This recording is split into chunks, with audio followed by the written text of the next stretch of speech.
Active Saint-Étienne Night Club, l'émission des supporters des Verts en partenariat avec Active, présentée par Kevin. Et bonjour, bonsoir à tous, bienvenue à tous les supporters de Saint-Étienne. On se retrouve en ce lundi 20 janvier 2025 pour le débrief, le 167e SNC, le débrief de Saint-Étienne-Nantes. Alors, bon voilà, on est sur une semaine, vous savez, où on a une semaine des classiques, on a affronté Nantes ce week-end, on va à Auxerre le week-end prochain, c'est vraiment la semaine des historiques. Alors bon, avant de vous présenter l'équipe, qui eux aussi sont des historiques de l'émission, des gens made in Saint-Étienne, des gens qui transpirent le club, le cru et le terroir. Je vous fais un petit coucou dans le chat pour tous ceux qui sont en direct, qui nous écoutent en direct sur Twitch ou sur YouTube. Je vois depuis tout à l'heure dans le chat, vous êtes très actifs. Merci d'être là. Et je vois que vous nous envoyez des bonjours d'un peu partout. Donc dites-nous aussi, vous aussi, d'où vous nous écoutez. J'ai vu de la Bretagne, j'ai vu de la Guadeloupe, j'ai vu de l'Australie. Donc voilà. Pour ceux qui sont au soleil, vous avez bien de la chance. Nous ici, c'est pas toujours le cas. Et puis pour les Bretons, on est content de vivre un peu ce que vous vivez au quotidien. Voilà, maintenant que je me suis fait des ennemis en Bretagne, je passe la main à moi, ma fine équipe que j'ai ce soir, des grands classiques du SNC. Vous les connaissez, vous les adorez. J'ai la chance d'avoir avec moi ce soir le grand Pierre. Comment ça va, Pierre ? Salut, écoute, tout va bien. Salut Antoine, salut Gab.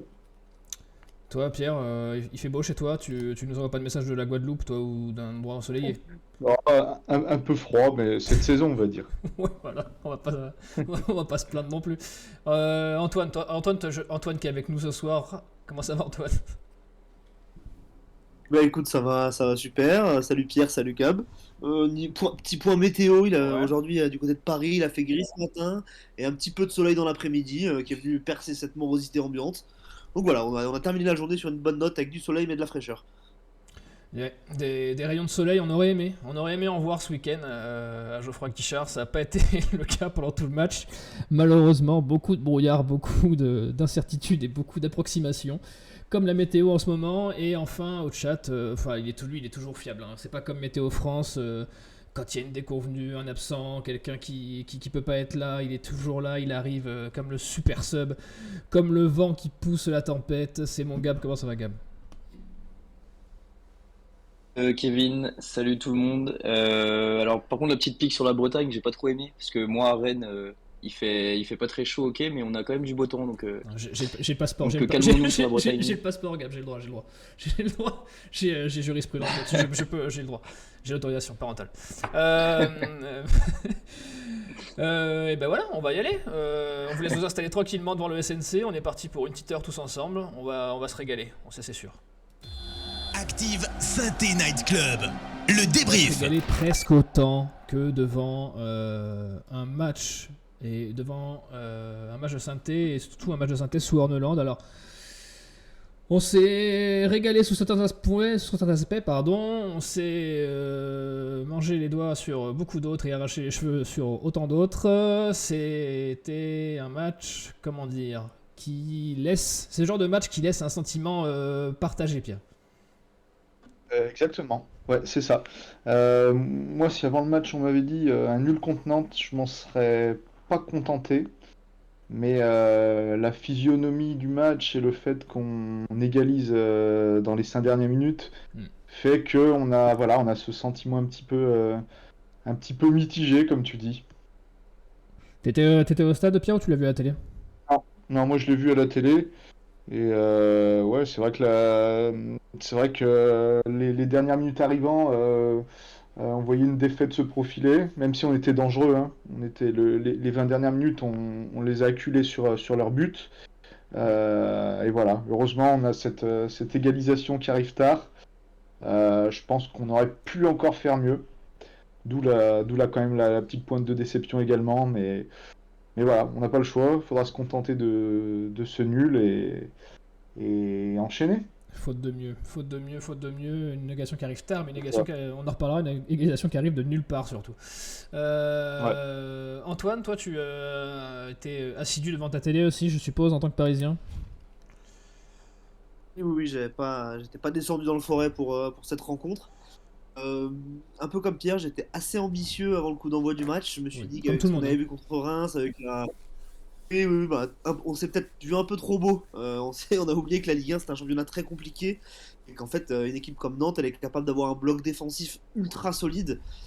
Et qui plus est, enfin, c'est une équipe qui manque encore d'inspiration offensive, ce qui est le cas de Saint-Etienne malgré une cohérence globale qui va beaucoup mieux par rapport à ce qu'on a pu voir en début de saison. Euh, on peut estimer ce point heureux, hein, au vu de la physionomie du match et au vu du maigre nombre d'occasions qu'on a eu. Je crois qu'avant la 80e minute, où on n'avait pas cadré une seule frappe, c'est quand même un petit. Je vois deux frappes cadrées, il doit y avoir le but et une frappe un petit peu mal captée par Lopez. Euh, Deux frappes cadrées, un but, on s'en tire pas trop mal. On aurait pu on aurait pu en prendre d'autres surtout avant cette égalisation. Arsenal nous a sauvés, les maladresses nantaises aussi. Voilà, finalement c'est un nul presque heureux, même s'il est rageant par rapport à ce qu'on ambitionnait avant le coup d'envoi. Est-ce que tu ferais pas. Et Vas-y, surtout, Pierre. surtout à 1-1, dans les deux dernières minutes, pardon, on peut le perdre le match, hein. Il y a une tête sur un corner qui passe juste au-dessus. Après, il y a une action un peu chaude. Donc ça aurait pu être pire. On aurait pu le perdre dans les dernières secondes, ce match. Pierre, tu fais partie de ceux qui pensent que c'est a posteriori, maintenant un peu à froid, un bon point.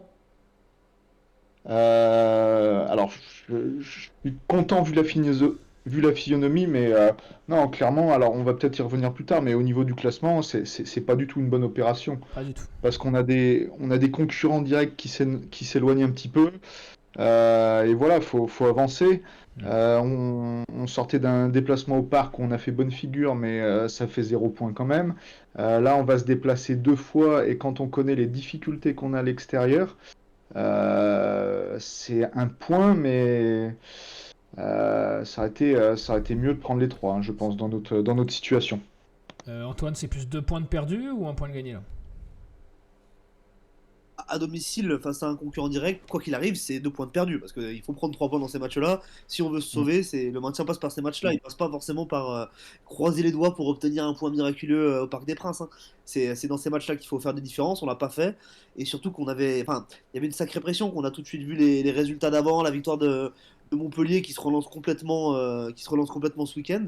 On savait qu'il fallait absolument gagner, ça n'a pas été le cas.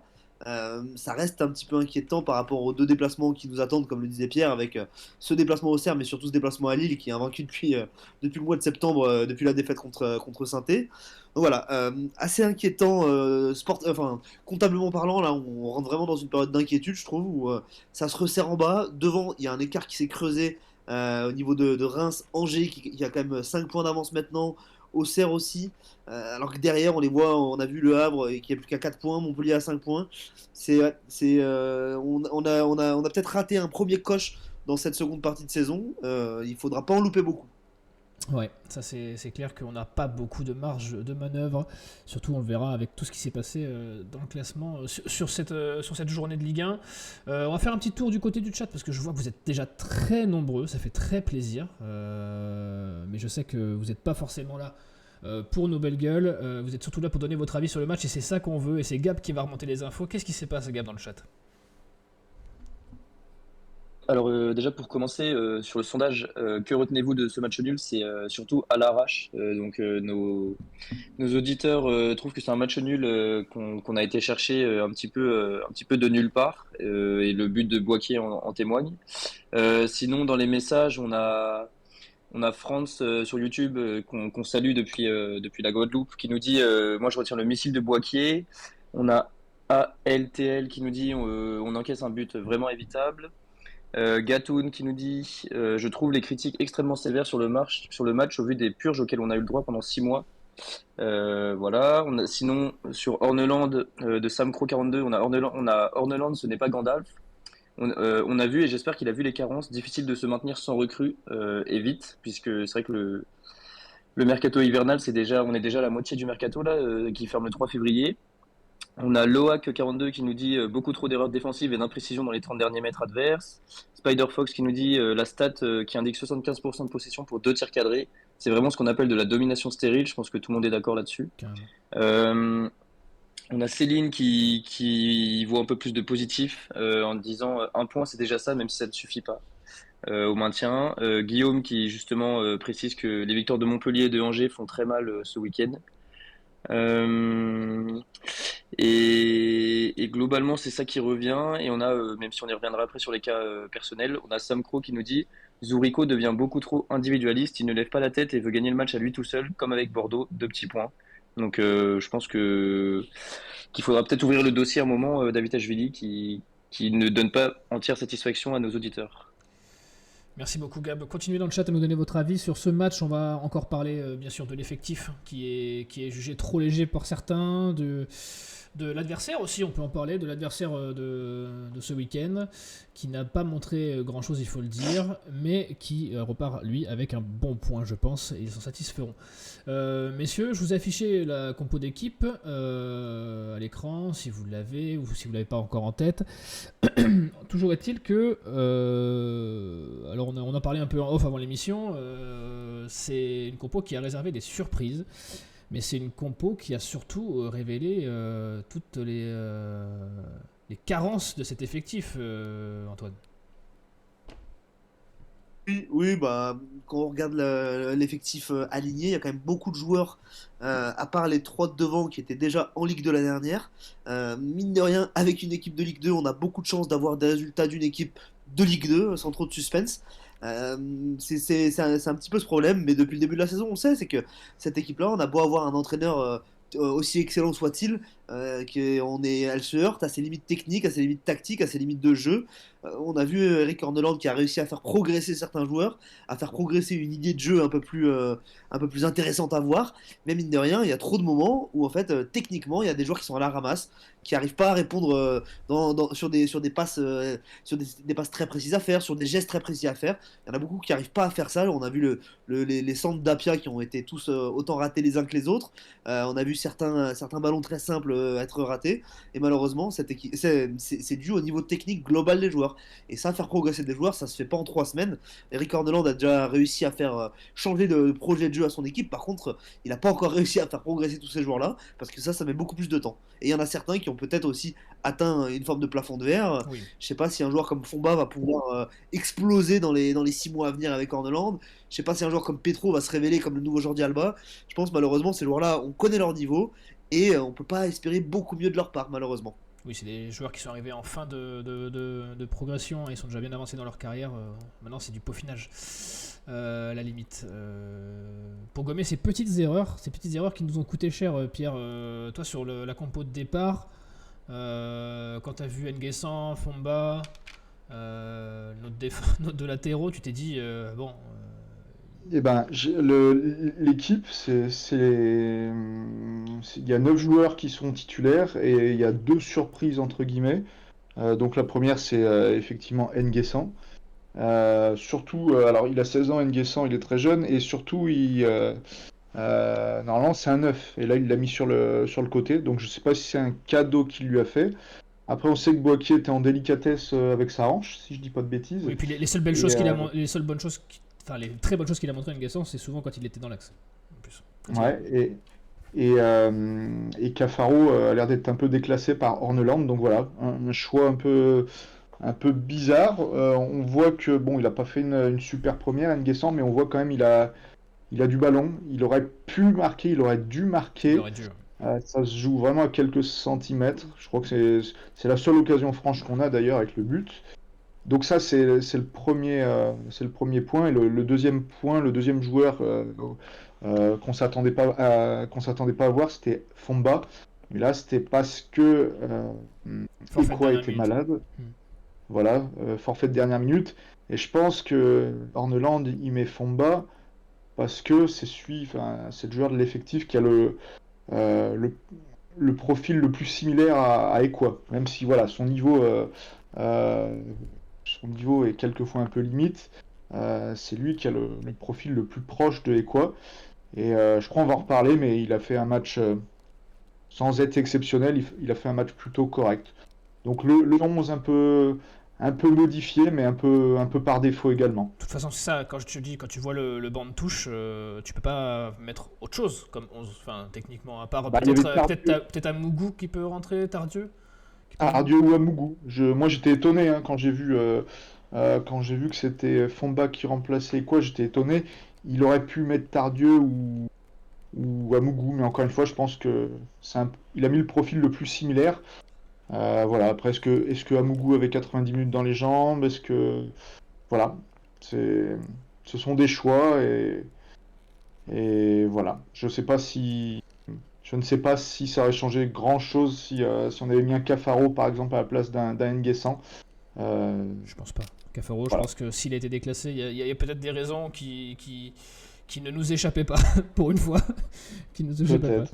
pas. Pierre, Antoine a parlé de beaucoup d'imprécisions. Est-ce que toi aussi, c'est quelque chose qui t'a frustré sur ce match? Est-ce que c'est quand même le truc que tu retiens le plus, les imprécisions, surtout derrière? On a vu beaucoup de glissades, beaucoup Alors, de passes qui n'arrivent pas, ou de premières touches de balle qui sont très loin du pied. Enfin, c'était. effectivement, moi j'ai trouvé surtout au début du match. Ouais, je me suis dit la pelouse est morte, on n'a pas changé les crampons. Ouais, mais je trouve que c'est de la. Au début du match, c'était plutôt de la fébrilité. Oui. Et c'est cette fébrilité. C'était paradoxal parce qu'on sortait d'un bon match au parc. Et cette fébrilité a amené ensuite des imprécisions et des erreurs. Donc je ne sais pas si vous vous rappelez, mais au bout de 5 minutes, il y a une perte de balle Oui, et oui. il y a l'Arsenal qui gagne un duel. Et à la 15e minute, voilà, le Apia qui se manque, on va dire. Et c'est ce qui amène le but. Donc, ouais, c'est dommage. Après, être précis dans les passes et faire des beaux mouvements comme on l'avait vu notamment face à Reims, c'est pas facile quand on n'est pas le Barça, c'est pas facile quand l'équipe est regroupée dans ses 30 mètres. Et on a eu la possession, mais ouais, c'était plus compliqué, mais c'est aussi dû au fait que l'adversaire était campé dans sa surface. C'est ce qui ressort, Antoine, c'est ce qui est ressorti aussi de la conf de presse de Horneland après le match. C'est ce truc de se dire, ok, contre les gens qui jouent, on peut jouer aussi, mais quand les autres en face ne jouent pas, on n'est pas encore assez bon et à l'aise avec le schéma tactique pour bouger les blocs.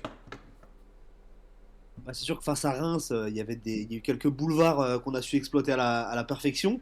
Face au Paris Saint-Germain, qui est une équipe joueuse qui était du coup installée dans notre moitié de terrain sur certaines occasions aussi, on a réussi à leur faire du mal sur des phases de transition. Par contre, quand on a une équipe où il y a une ligne de 4, une ligne de 5 qui bouge pas de tout le match, bah, on s'est rendu compte que il fallait quand même avoir une certaine finesse technique et un certain tranchant dans les offensives pour faire des différences, ce qui n'a pas vraiment été le cas. Euh, et pour revenir un petit peu sur le début du match aussi, ouais, je me suis posé la question si c'était de la fébrilité ou un petit peu trop de suffisance. Ah ouais? Notamment derrière, sur les relances, je trouvais qu'il y avait presque un peu de suffisance sur la manière dont les joueurs se comportaient, un peu de facilité sur les premières passes, sur la manière dont Nadé a pu défendre, par exemple, des interventions un petit peu comme si c'était facile. Et en fait, c'était pas si facile que ça parce que Mathis Sablin, c'est pas un joueur facile à marquer. C'est un joueur qui vient vachement déranger les défenseurs centraux. La paire Batou-Binsi-Kanadé s'en est rendu compte. Ils se sont remis dans leur match après, c'est un petit peu, mais ouais, j'ai presque senti j'ai presque eu ce sentiment de suffisance. J'espère que c'était pas le cas, parce que c'est pas parce qu'on a fait une victoire contre Reims et un plutôt bon match contre le Paris Saint-Germain qu'on va avoir l'impression qu'on est capable de renverser toutes les équipes. Et voilà. Et pour ce qui est du reste, c'est vrai qu'Nguessan, on l'a trouvé intéressant dans l'axe. Il y a un moment, une action où d'ailleurs il se marche un peu dessus avec Stassin, où on a senti qu'il était plus à l'aise dans une position un petit peu axiale, où vous pouvez rapidement repiquer. C'est un petit peu dommage. Il a que 16 ans, on va aussi lui laisser le temps de s'adapter. Mais j'ai trouvé ça quand même assez surprenant de la part d'Orneland de l'aligner lui, alors qu'on a vu Boakier qui avait fait des bonnes performances, qui s'était montré décisif face à Reims, qui s'est encore montré décisif ce week-end. Je pense qu'on devrait plus forcément le voir sortir du 11. Enfin, ça serait logique de ne plus le voir sortir du 11 au regard de ses entrées en jeu et de ses performances. Après, je crois que c'est vraiment, s'il débute pas, Boakier, c'est vraiment lié à ses problèmes physiques, Oui, hein. oui. En conférence, il avait été d'avant-match, il avait été annoncé incertain. Donc, je pense que s'il était à 100% de ses possibilités, il n'y aurait même pas eu de question, il aurait débuté. Je trouve ça surprenant de pas prendre le pari de le faire jouer 50 minutes de jeu, Ouais. quitte à le faire sortir à la mi-temps pour un Nguessan, mais il est beaucoup plus tranchant que ce qu'on a actuellement sur le terrain. Je c'est trouve sûr. enfin, oui, on a pas les problématiques sont ce qu'elles sont physiques, hein. Peut-être il s'attendait pas, enfin, il l'imaginait trop limité ou même la peur qu'il se blesse. Mais quand on voit qu'il le fait quand même rentrer sur la seconde, en seconde mi-temps et qu'il fait pas rentrer Cafaro par exemple, c'est il le sent quand même capable de pouvoir jouer. Donc ça aurait été dommage de pas, je trouve ça dommage de pas l'avoir aligné d'entrée, quitte à le faire sortir à la mi-temps ou à la 55e minute. Ouais, c'est beaucoup de choses qui ont été dites depuis tout à l'heure et je vois le chat qui ne s'arrête pas et Gab ne doit plus en pouvoir. Il doit avoir 3 copies doubles de rempli et il faut qu'on lui donne la main. Ouais, ça arrête pas, ouais, effectivement. Non, pour rebondir là rapidement, on a pas mal de messages qui mettent en lumière la faiblesse de nos deux latéraux ce week-end. On sait que notamment c'est Apia qui rate son dégagement de la tête sur le but de Moses Simon. Et, euh, et sinon, on disait du coup sur les surprises de la composition, c'est vrai que beaucoup de gens sont étonnés étaient étonnés par la titularisation de Lamine Fomba. Après, c'est pas celui qui fait le plus mauvais match, je pense, mais c'est vrai que ça a étonné beaucoup de monde. Et sur N'Guessan, on a notamment El Cato qui nous dit, les gars, N'Guessan a 16 ans, c'est pas lui qui va nous faire rester en Ligue 1. C'est vrai qu'il est encore très jeune, même si on nous en dit le plus grand bien. Et concernant Boakier, on est d'accord, je sais plus si c'est Antoine ou Pierre qui disait ça, par rapport à ce que avait dit Orneland en conférence de presse. On a Fan Santé 42 qui nous dit Boakier, pas le choix au niveau médical. Si le Viking le met titulaire, on le perd forcément. Après, on a Joss Randall qui nous dit que lui aurait préféré qu'on commence avec Boakier titulaire et avec Florian Tardieu en 6 pour suppléer le forfait d'Equois. Euh, voilà globalement ce qu'il y avait sur Twitch et sur YouTube, c'est à peu près pareil. On a Jocelyn qui nous dit Petro c'est niveau Ligue 2 ou N1, pas plus. Il faut arrêter de faire du social. Mouton a montré ses limites hier. Petro et Apia, pardon, faut arrêter. Donc voilà, globalement, nos deux latéraux du week-end en prennent pour leur grade. Merci beaucoup Gab. On va en parler tout à l'heure avec Clément qui viendra nous voir pour son traditionnel point mercato comme à chaque période où le mercato est ouvert. Est-ce que les gars, vous c'est ce poste-là, alors c'est pareil, j'en parlais avec Clem tout à l'heure, c'est le poste de latéral. C'est à chaque fois que je vais sur les réseaux, en après-match, pendant les matchs, n'importe quand, c'est ce poste de latéral, on se dit oh là là, les lacunes, tous les dangers viennent de là. Et pourtant, Bien sûr. et pourtant, Pierre, dans les actus mercato, c'est jamais ce qui ressort. Est-ce que pour Ouais. toi, parce qu'on cible des milieux, on cible des attaquants, on cible. Est-ce que pour Bah, toi, on devrait un peu mettre de côté tout ça et se dire, il y a un gros chantier, mais il est derrière en fait. ouais, c'est clair, c'est clair. Alors, moi, je sais pas du tout ce qui cible hein, les dirigeants parce que il y a pas grand-chose qui sort, mais c'est sûr qu'on a plus entendu parler d'un défenseur central. Pour moi, on a une paire qui est assez fiable en défense centrale, s'il n'y a pas de blessure. Mais pour moi, si vraiment on doit recruter un défenseur, faut recruter un latéral. Il nous manque un mec qui sache centrer, un mec qui sache accélérer, qui sache Ouais. faire des 1-2 avec son ailier. Enfin, un vrai latéral moderne avec un peu de vitesse. J'aime bien Pia et Petro voilà, qui nous ont fait monter de Ligue 2 à Ligue 1. Ils étaient Oui, titulaires. qui se battent, enfin, on peut Euh, pas leur reprocher ça. mais voilà, si on veut aller plus haut, et là on est trop pénalisé de commencer les matchs avec des latéraux qui, voilà, j'ai pas envie d'être méchant avec eux, mais qui ont pas forcément toujours le niveau de la Ligue 1. C'est compliqué, c'est compliqué. Après, on a Masson Ouais. qui est blessé depuis le début de saison. Ouais, Alors bon. je dis pas qu'il a un niveau exceptionnel, mais il peut apporter cette vitesse, ces courses vers l'avant. Il est Il hors sait Noland, centrer un il est peu. hors Noland compatible, tu veux dire? Voilà, peut-être, peut-être. Donc moi, je pense sur ce mercato, enfin, je serais déçu si on recrute aucun latéral, parce que enfin, je suis désolé, mais ça se voit comme le nez au milieu de la figure que, voilà, qu'on est pénalisé par nos latéraux, je trouve. Et en plus, si Apia fait une erreur qui nous amène un but, c'est d'autant plus dérangeant. Oui, surtout c'est pas la première alerte qu'il a à Pia là-dessus. Les ironies d'intention, aussi combatives soient-ils, elles se payent à un moment ou à un autre. Contre son ancien club, c'est dommage, mais c'est souvent comme ça que ça arrive. Antoine, toi aussi, c'est ce poste de latéral. Pour toi, la grosse carence côté Saint-Étienne, elle est là-dessus. Ouais, oui, c'est la grosse carence. Et même, il y a un moment où je me suis. C'est pas la première fois que ça m'arrive, mais pendant le match, j'ai eu l'impression qu'on ne voulait pas jouer avec Léo Petro par moment. Il y a pas mal de moments où il était vraiment sur son côté, il mordait la ligne et on lui faisait pas la passe. Il y avait pas, on le cherchait pas forcément dans la transition, dans la construction du jeu. Et c'est à se demander si certains des coéquipiers n'ont peut-être pas forcément confiance en lui.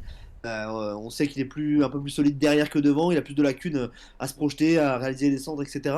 Et j'ai trouvé ça bête des fois de pas aller dans le sens du jeu, comme s'il y avait un blocage pour pouvoir lui donner la balle. Ouais. Et pour ce qui est d'Apia, bah oui, Apia il est passé complètement à côté de son match. J'étais plutôt du style à le défendre ces dernières semaines. Là, c'est compliqué. Erreur d'inattention, comme tu l'as dit, sur sa relance de la tête. Manque un petit peu de logique aussi, parce que il doit faire faute en fait sur Moses Simon. Quand on connaît la qualité de ce joueur-là, il doit l'accrocher par le maillot, quitte à prendre un jaune et concéder un coup franc à 20-25 mètres des buts. Il peut pas le laisser rentrer dans la surface de réparation. C'est un joueur d'expérience. Apia, il sait quel adversaire il a face à lui. Normalement, il doit réagir comme un défenseur d'expérience en accrochant son bonhomme. Si c'est un défenseur de 17 ans qui fait pas cette faute-là, je lui en veux pas. Là, en l'occurrence, je lui en veux un petit peu. Mais évidemment que oui, il faut absolument renforcer ces deux postes. C'est les deux postes on a les joueurs les plus faibles dans l'effectif actuel.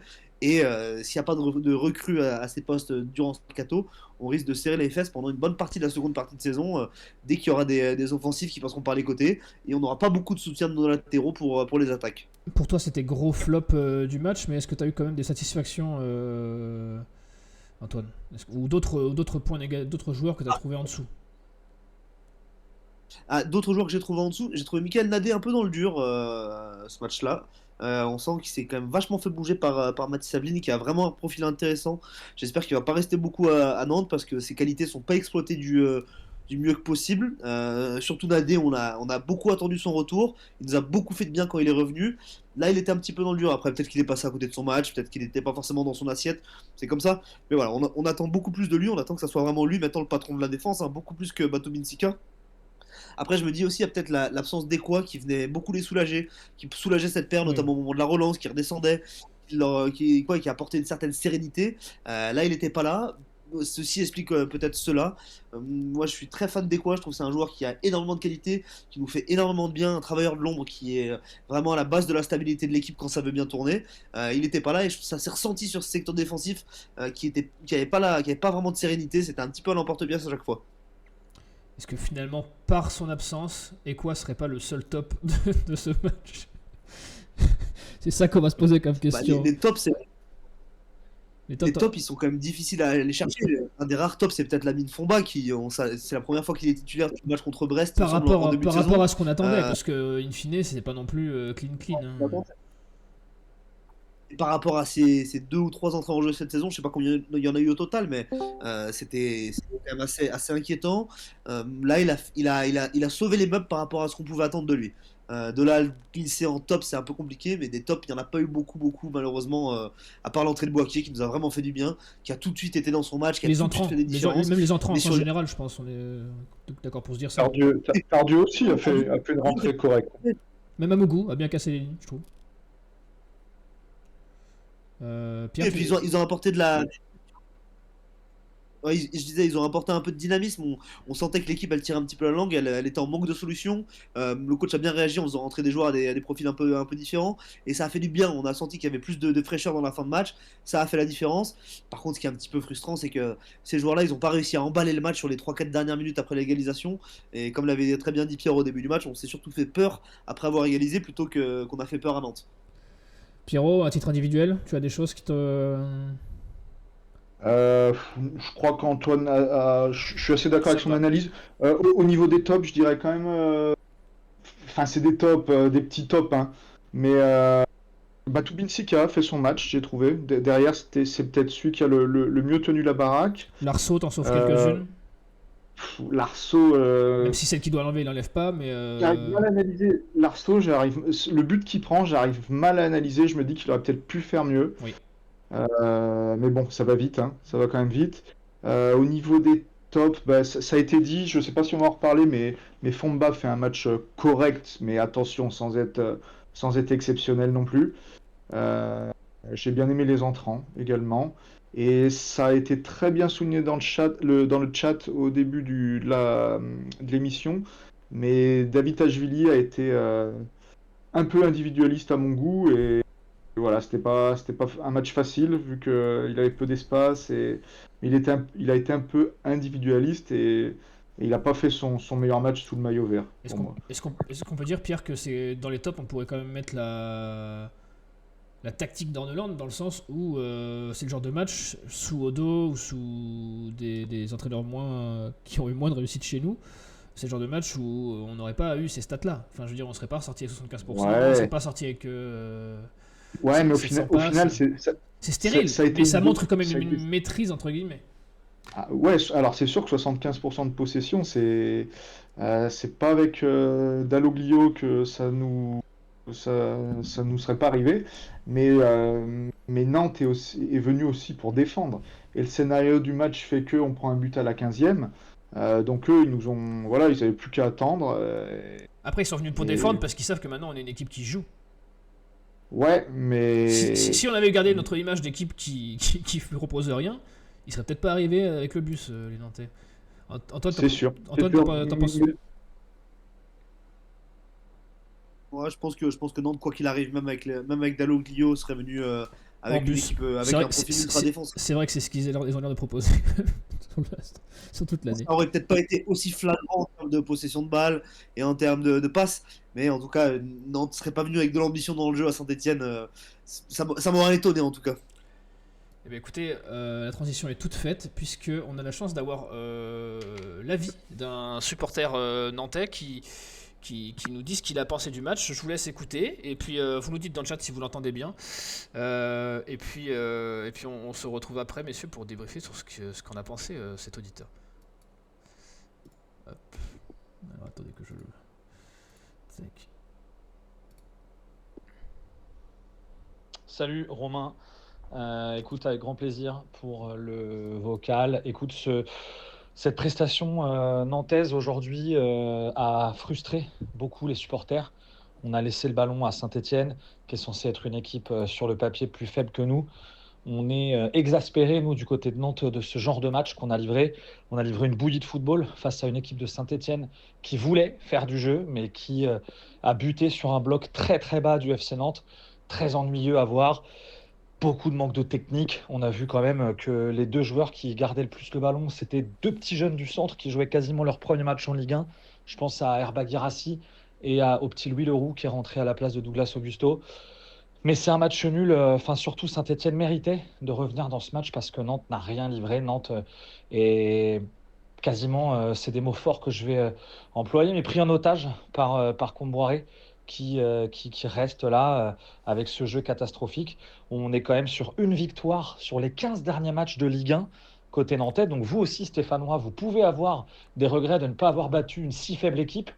Et Comboiré est toujours là. 15 matchs, une seule victoire, il est toujours là. Personne ne comprend à Nantes ce qu'il fait encore là. On va droit dans le mur. Je pense honnêtement que si rien ne bouge côté nantais, on sera derrière Saint-Etienne à la fin de la saison. On a vu un Saint-Etienne avec beaucoup plus d'intention offensive que Nantes. David Ashvili en dynamiteur et une défense centrale nantaise qui a bien tenu la baraque, mais qui ne sait pas faire une relance. Et on a donc vu beaucoup de chandelles envoyées vers l'avant. On essaie de trouver Mathis Sabline dans des proportions ridicules parce qu'il va très vite. Mais de là, lui faire courir des 100 mètres toutes les 3 minutes, c'est complètement ridicule. Donc Saint-Etienne a pas été très bon, j'ai trouvé quand même techniquement dans le dernier choix face à une équipe si basse et si peu dangereuse. Je pense que Saint-Etienne, même s'ils ont essayé de faire le jeu, même si la possession est monstrueuse par rapport à celle de Nantes, je pense que Saint-Etienne aurait pu faire beaucoup mieux par rapport à l'adversaire du soir. Le petit jeune de 16 ans au milieu de terrain a été un peu léger. D'ailleurs, c'est le premier à avoir été remplacé. Et puis j'ai trouvé une défense très très fébrile côté stéphanois. Donc ça donne ce match nul qui n'arrange personne. Nantes continue de douter. Les supporters continuent et réclament à corps et à cri le départ de Comboiré, mais les Kita sont complètement perdus et ne savent absolument pas quoi faire s'ils doivent se séparer de Comboiré. Donc on va le garder pour encore un moment, j'ai l'impression.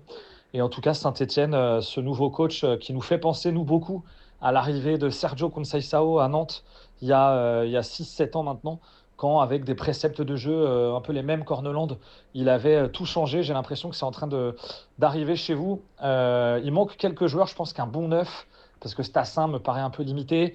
Un autre ailier, le pendant de Davitashvili. Et je pense qu'il y aura une super équipe à Saint-Étienne pour se maintenir. La prestation de Saint-Étienne, pour moi, pour conclure, est bonne parce que bien meilleure que celle de Nantes, mais encore un peu trop léger pour cette Ligue 1. Et surtout contre une équipe comme Nantes qui n'est capable de faire aucun jeu et qui sera probablement un barragiste ou relégué si rien ne change. Donc voilà, on partage les points, ça n'arrange personne. Et puis je vous souhaite une très bonne fin de saison, peut-être en espérant qu'on se retrouve en Ligue 1 tous les deux l'année prochaine. Voilà.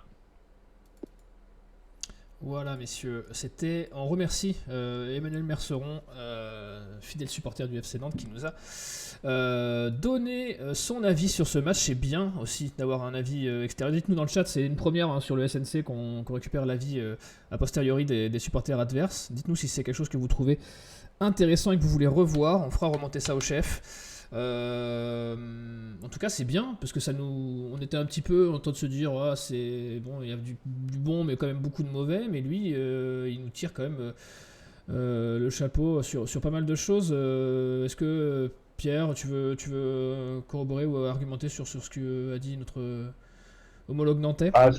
Ça fait du bien d'entendre qu'il y a plus dépressif que nous, supporters stéphanois, et qui nous jalouse presque d'avoir un entraîneur qui... La comparaison contre Conceição, elle fait plaisir quand même.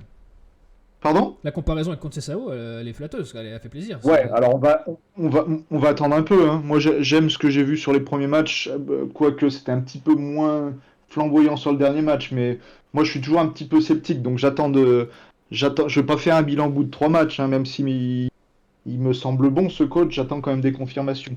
Mais oui, ils ont l'air, les Nantais, ils ont l'air plus dépressifs que nous.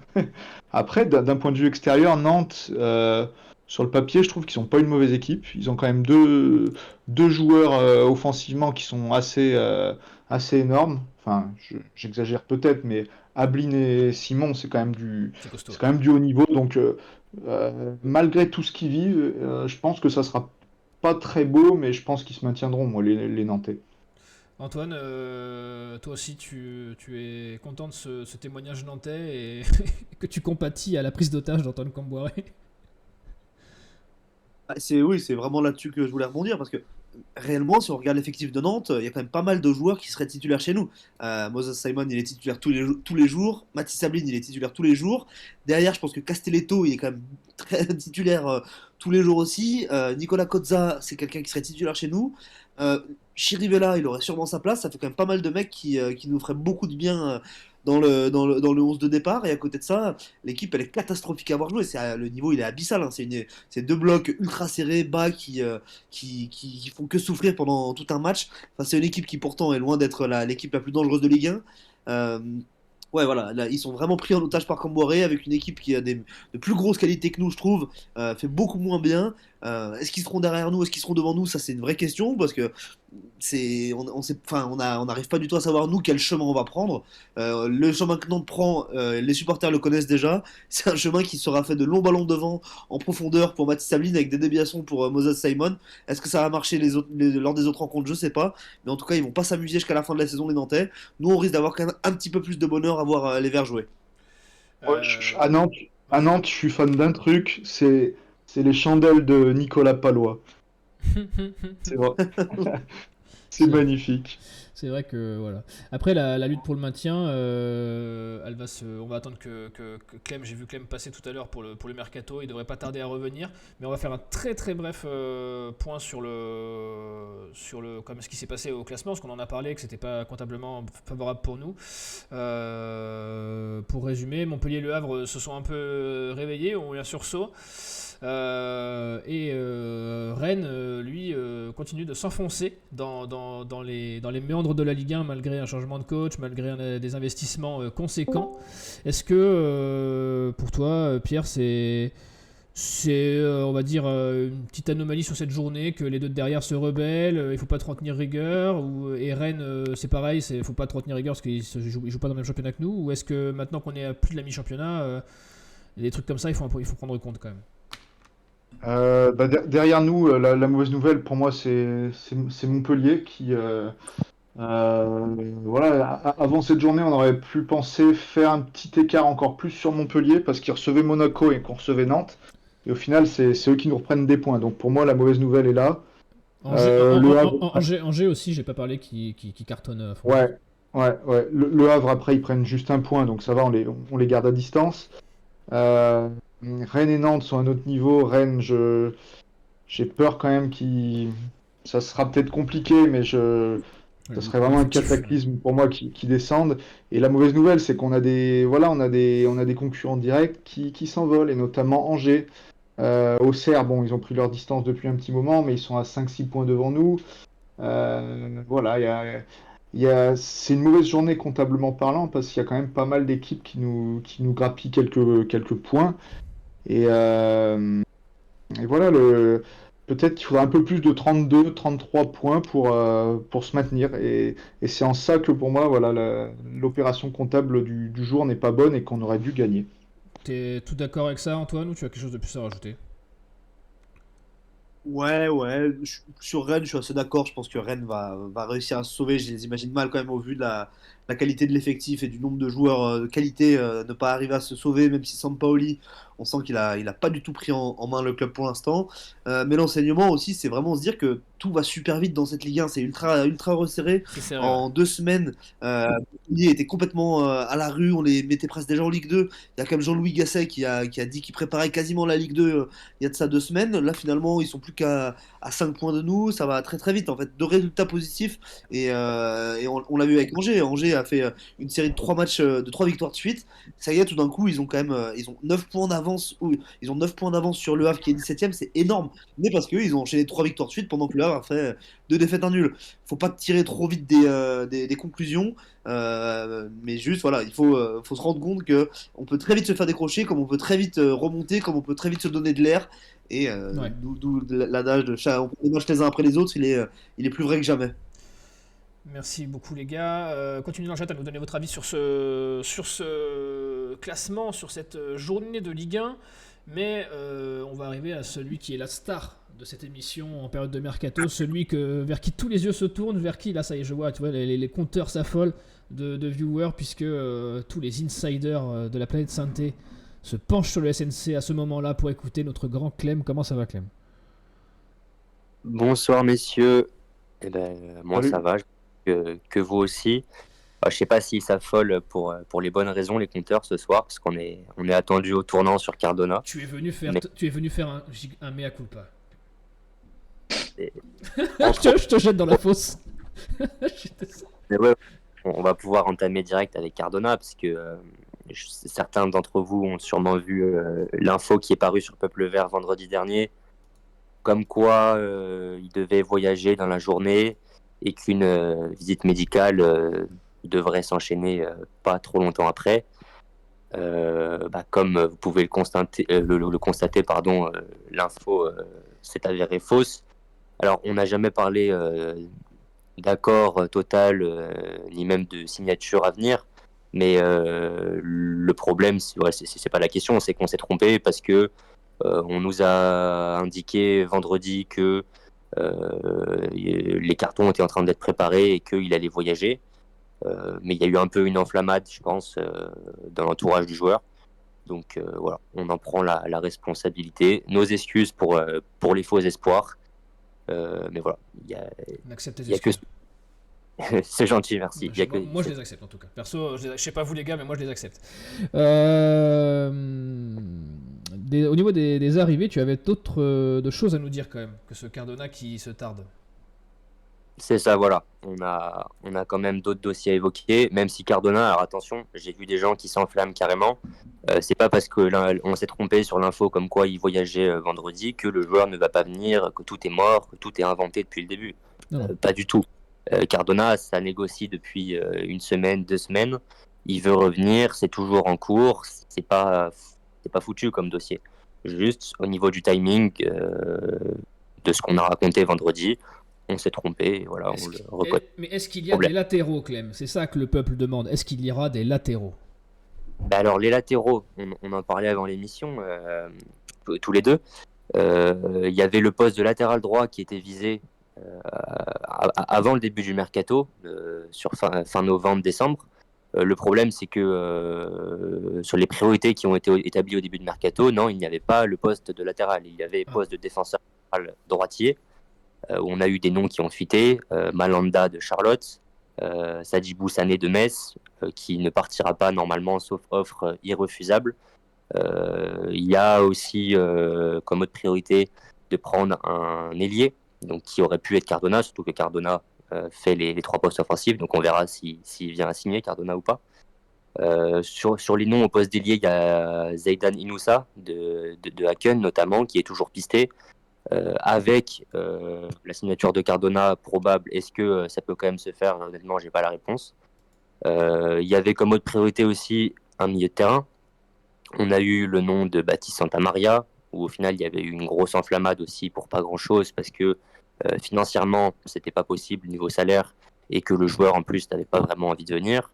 On a eu Laurence Rosier, pour qui il y a un intérêt visiblement, mais où il n'y a pas de contact récent et rien de concret récemment aux nouvelles qu'on avait eues il y a quelques jours. On a Timothy Houma de Elfsborg en Suède, qui alors devait signer au Slavia Prague, mais finalement, retournement de situation, il pourrait ne pas signer là-bas. Pour autant, est-ce que la SSE va relancer le dossier alors que le joueur avait fait le choix d'aller là-bas?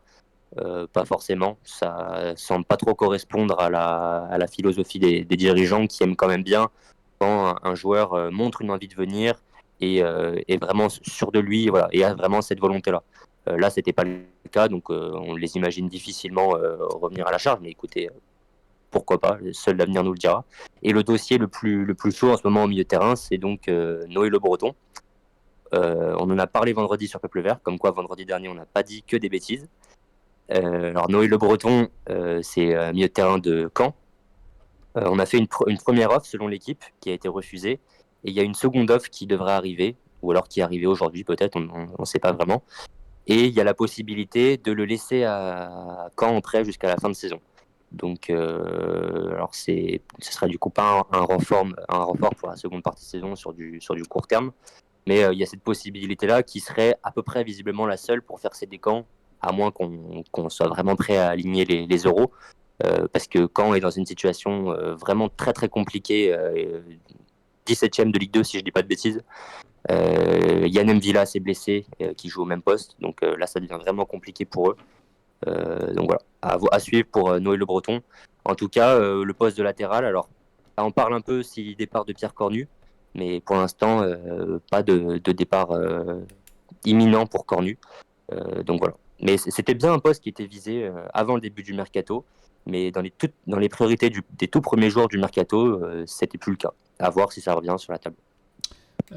C'est la douche froide, Antoine. On s'attendait à beaucoup de bonnes nouvelles, et puis finalement Clem vient nous doucher là. Visiblement, les dirigeants et l'entraîneur ne voient pas forcément les mêmes choses que nous. Je sais pas de quel est l'interventionnisme d'Eric Orneland ou les demandes qu'il a. Pour l'instant, dans ses conférences de presse, il maintient fermement qu'il veut d'abord s'appuyer sur le groupe qu'il a avant d'aller chercher des recrues. Je sais pas si c'est les consignes que lui transmettent les dirigeants en lui disant actuellement, on n'a pas forcément un pouvoir financier de la part offert par le propriétaire pour recruter, donc tu vas devoir faire avec ce que tu as. Mais dans ses discours, c'est quand même ce qui transparaît. Et quand on regarde les lacunes de l'effectif, parce que lui aussi il les voit, les lacunes de l'effectif, il est beaucoup plus compétent que nous pour les voir. Et s'il n'y a aucune info, c'est qu'il n'y a pas forcément peut-être d'argent qui est alloué à ce mercato-là, ou très très peu d'argent. Alors il faut peut-être faire des coups avec des prêts, etc. Mais en tout cas, c'est pas très rassurant pour les 10 jours de mercato qui restent. Ou alors que rien ne fuite, Pierre. Peut-être que c'est simplement qu'on travaille trop bien et que tout se fait en sous-marin. C'est pour ça que le 20 janvier, on n'a strictement aucune recrue pour l'instant. Non, mais moi je suis pas inquiet. Moi je suis persuadé qu'on aura nos 3 recrues ça finit le 3 février, si je dis pas de bêtises. On aura une Une le recrue par. premier, une le 2, une le 3. Ouais, peut-être. On aura 3 recrues, une par ligne. Donc Cardona, moi je suis persuadé que ça se fera. Mais voilà, le problème c'est qu'il y a des matchs couperets en janvier. Peut-être qu'avec 1 ou 2 joueurs de plus contre Nantes, on aurait pu l'emporter. 1 ou 2 joueurs qui auraient pu faire la différence. Donc les joueurs, on les aura, mais le problème, c'est que voilà, plus tard on les aura et plus les matchs passent et plus on est dans cette zone dangereuse. Donc c'est ça pour moi qui est problématique. Mais des joueurs, on en aura, j'ai pas de doute là-dessus. Après, pour leur décharge, le mercato hivernal, là, pour l'instant, est très calme. Hein. Il s'est pas passé grand-chose. Hein. Je veux dire, avec les clubs de notre échelle, il s'est pas passé beaucoup de choses. Peu de nouvelles sur les arrivées. Clem, continuez de nous dire dans le chat ce que vous avez pensé de tout ce point mercato. Je vois que ça vous anime beaucoup, mais peut-être des choses à dire sur les départs, au moins. Peut-être qu'on va dégraisser. Et ben alors, la lenteur sur le mercato niveau arrivée s'explique en partie par la lenteur du dégraissage. C'était déjà une problématique l'été dernier, ça l'est toujours actuellement. La plupart des joueurs ne veulent pas partir, on le dit à chaque fois, mais c'est parce que c'est la vérité. La plupart des joueurs ne veulent pas partir parce qu'ils ont un salaire qui est très confortable et qu'ils ne retrouveront jamais s'ils vont dans un club de Ligue 2, même de haut tableau, ce ne sera pas possible. Donc on a Tardieu qui suscitait l'intérêt de clubs de Ligue 2, mais rien de nouveau. Tomba qui est indésirable, rien de nouveau. Monconduit pareil. Briançon qui était dans le viseur d'un gros club de national qui finalement a fait le choix d'un autre défenseur. Cafaro, il y a des intérêts pour Cafaro à 6 mois de la fin de son contrat. Le problème, c'est qu'on n'aura pas de gros offres pour Cafaro cet hiver. Les clubs ont juste à attendre et à le faire signer gratuitement. Pierre Cornu, on a le Maccabi qui s'est manifesté, mais ça paraît quand même peut-être surprenant au vu de la situation géopolitique, à voir si les choses peuvent s'améliorer. Ayman Mouefek, il y a des clubs qui arrivent de plus en plus au vu de sa situation, qui se renseignent. Ayman Aiki, on en a beaucoup parlé aussi. Toulouse, des clubs allemands, Retafe qui sont intéressés pour un transfert, mais la SSE ne veut pas le vendre et il y a des pistes qui commencent, ça y est, à émerger pour un prêt. Un peu de partout, en France comme à l'étranger. Pour l'instant, on ne peut pas vraiment en dire plus, mais ce sera peut-être le cas prochainement. En tout cas, ça bouge un peu pour Haïti. Il y a des propositions qui arrivent. Sinon, on avait parlé la semaine dernière d'un intérêt d'un très beau club de niveau européen pour Kevin Pedro. C'est toujours le cas, mais rien de nouveau.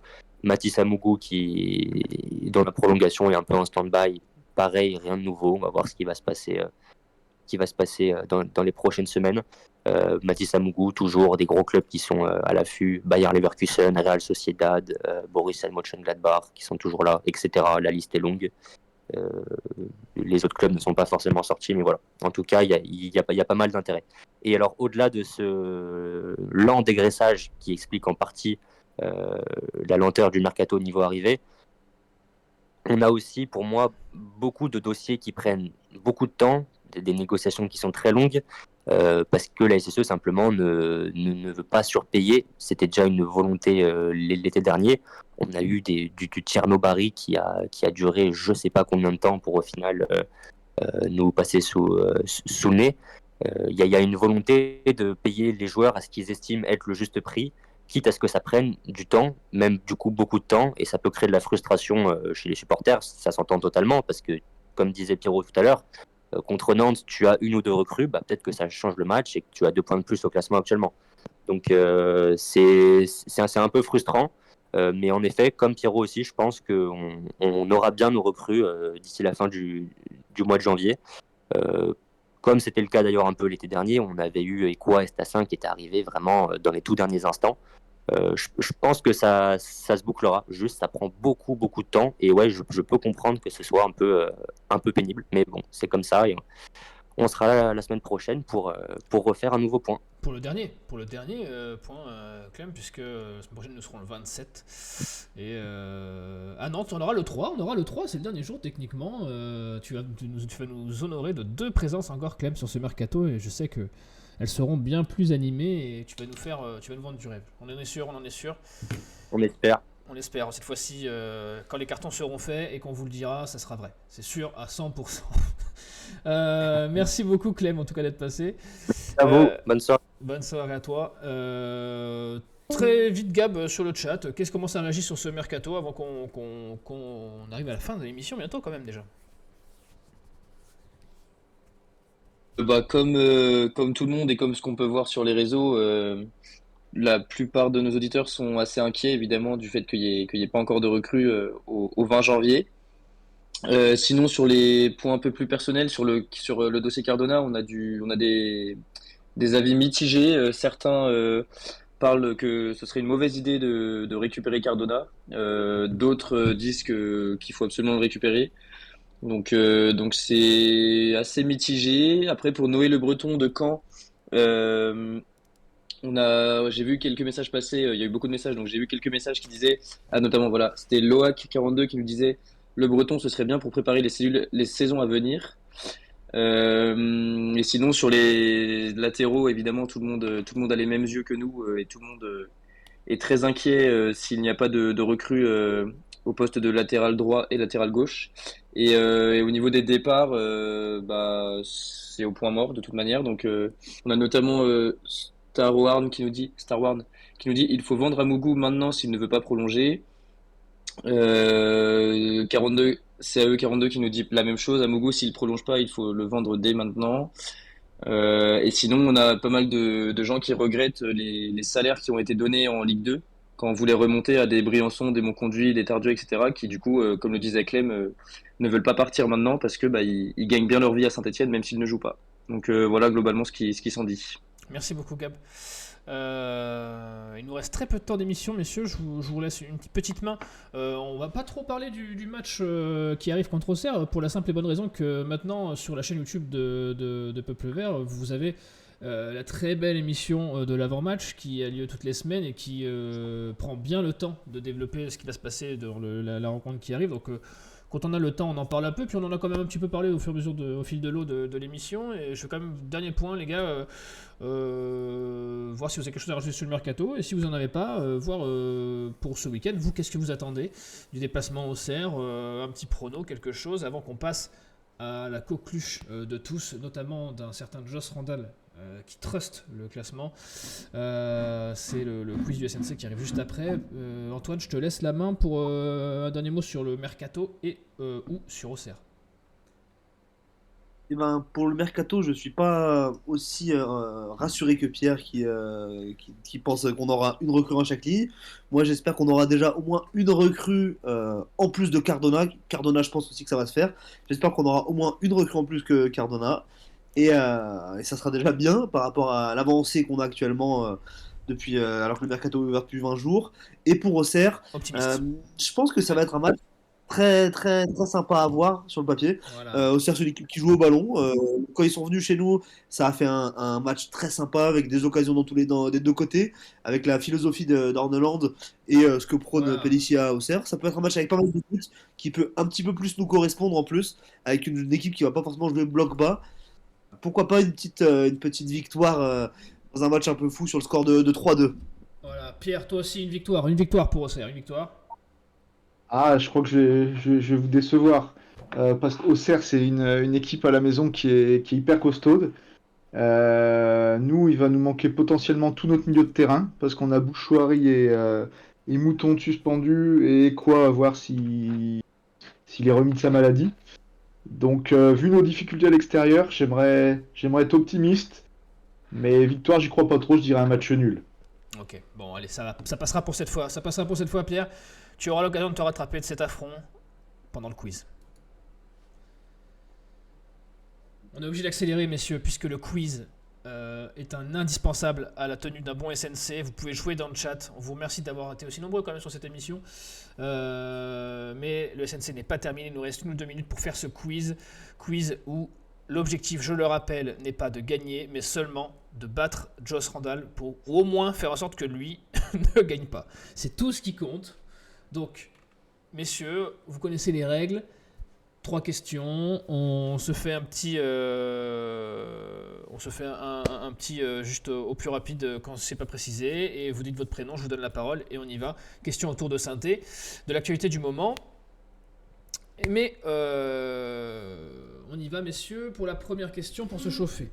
On l'a dit, grosse patte Orneland sur ce match contre Nantes. La plus haute possession que Saint-Étienne ait jamais affichée depuis que collecte des données. Hein, c'est l'info qui est sortie sur les réseaux.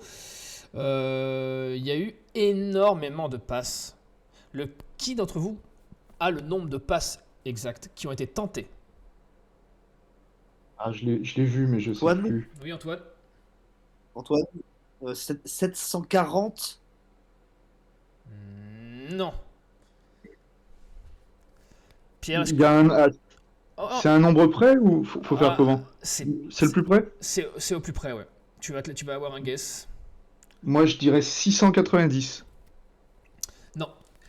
J'ai hésité sur le nom puisque c'est 742 passes tentées pour 653, Oh là là. pour 653 réussis. Aucun regret, Pierre. C'était vraiment très proche pour Antoine. Il a bien lu la diapo tout à l'heure, bravo à lui. C'était bien.